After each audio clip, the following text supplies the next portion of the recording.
Let me speak against this misunderstanding.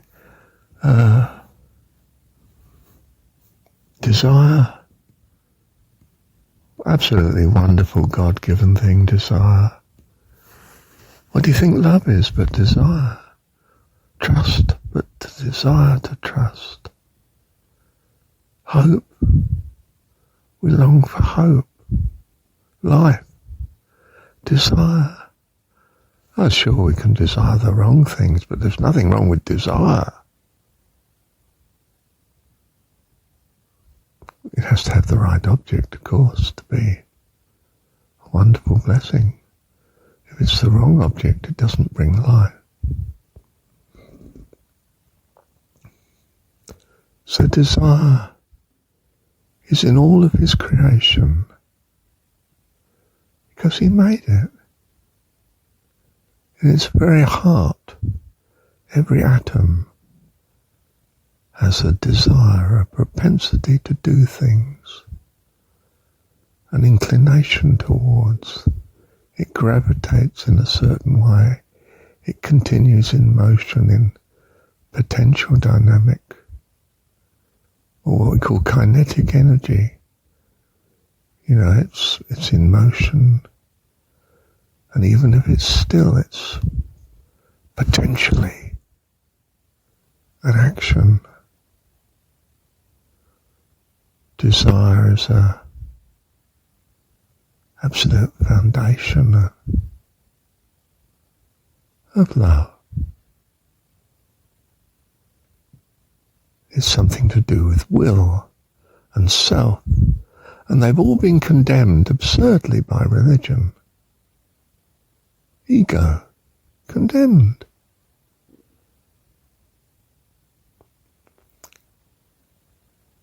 What's it? Don't call that which is holy not holy. He's made everything. All life is holy, and all that is has life. It's made of him. In that sense, you see, I drift quite reliably to this notion that life, this material world even, is just thought.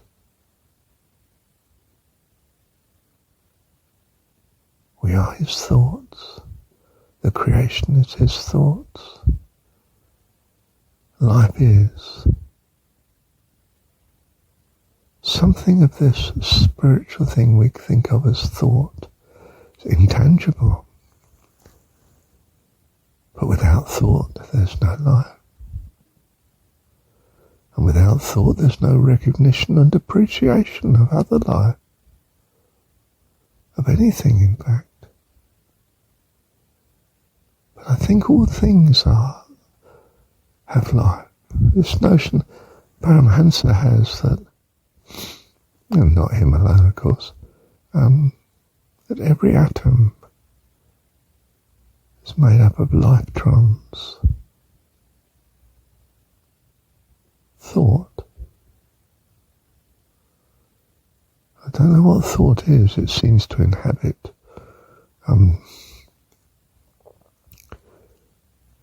networks of things like neurons and so on. A bit like energy, it seizes through wires, but you can't see it. In fact, we found it doesn't go through the wires. It's around the wires like an atmosphere, gravitational force.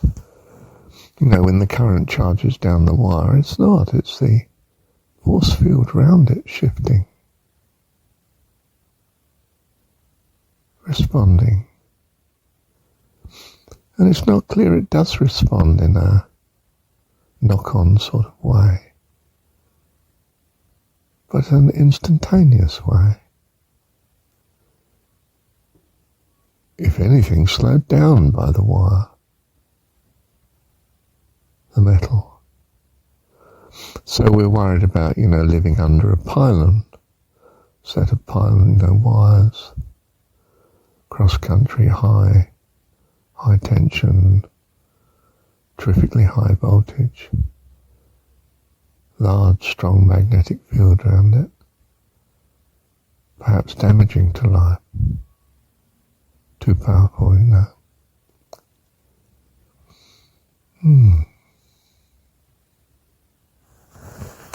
Let me review. Oh, yes, indeed, we desire, we long for, we love God. My soul longs for you, my soul longs for you. Nothing else will do. Nothing else will do. My soul longs for you. If that isn't desire, what is? And if that's desire, can you possibly say desire is bad? Desire can be extremely good indeed.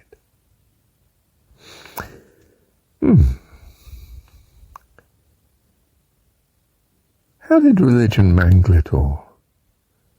You know, the sin of self.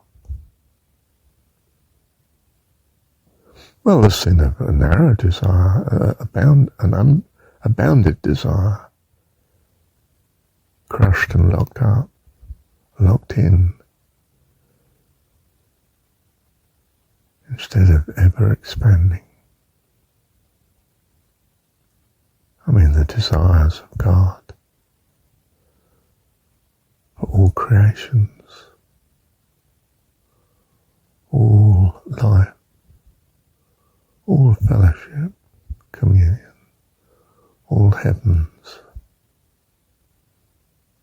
all glory. Thank you, Lord, for desire in our hearts too. And we aspire to your desires. Love you, Lord. Thank you, Heavenly Dad.